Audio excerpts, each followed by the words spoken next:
L'homme au sens large a toujours été préoccupé par des questions de taille. C'est notamment le cas dans le monde des affaires, où nombreux sont celles et ceux qui s'efforcent d'atteindre la taille critique, considérée comme le saint Graal de la vie organisationnelle prospère et durable.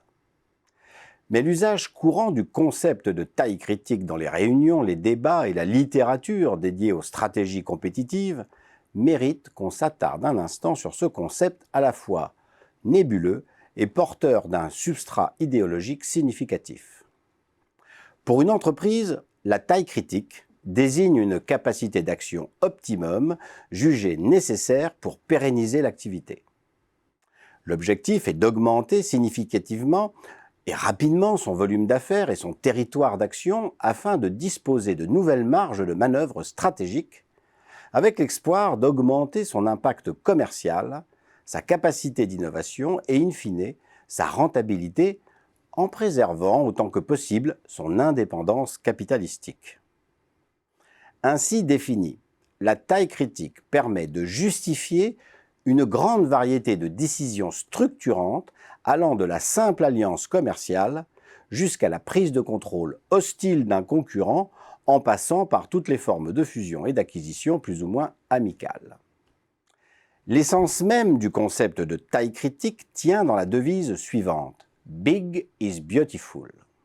Une devise qui a la force d'une idéologie dès lors que « Big is beautiful » s'impose à la réflexion comme une évidence. Le choix des options stratégiques est alors conditionné par la recherche de cette taille critique providentielle au point de marginaliser ou simplement d'ignorer toute donnée susceptible de désenchanter l'aventure qui se dessine. Pour preuve, la recherche de la taille critique via des fusions-acquisitions d'ampleur est toujours d'actualité, malgré ce que l'on sait sur l'importance des déboires consécutifs à ce type d'opération.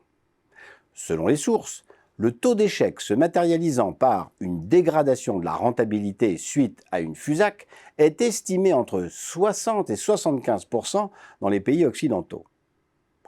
En France, la plus grande perte comptable du capitalisme a été générée par Vivendi Universal sous la direction de Jean-Marie Messier. Derrière ce fiasco à 23 milliards d'euros, on trouve cette idéologie de la taille critique maquillée en stratégie visionnaire. En fait, son dirigeant était bien plus préoccupé à faire grossir l'entreprise dont il avait la charge qu'à la faire grandir.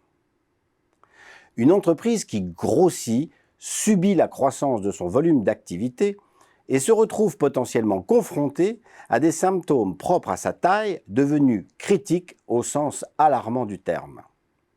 Parmi les symptômes les plus courants, notons l'excès de procédures et de bureaucratie qui en découle, les tensions culturelles entre des entités agrégées de force et la prégnance des enjeux politiques au sein même de la gouvernance. Une entreprise qui grandit est en revanche insensible à l'idéologie de la taille critique. Elle se développe à partir de ce qu'elle est, avec un degré d'agilité compatible avec ses ressources financières et humaines, et le tout dans une dynamique qui n'exclut ni l'innovation de rupture, ni la diversification. En clair, une entreprise qui grandit s'appuie sur sa culture organisationnelle et son identité collective pour progresser vers des objectifs réalistes et remarquables. C'est aussi cela une organisation responsable, une organisation consciente que la taille est bien une donnée de la stratégie, mais en aucun cas un substitut à celle-ci. Une organisation consciente que l'impuissance de la puissance est une réalité concrète pour reprendre la formule de Bertrand Badi.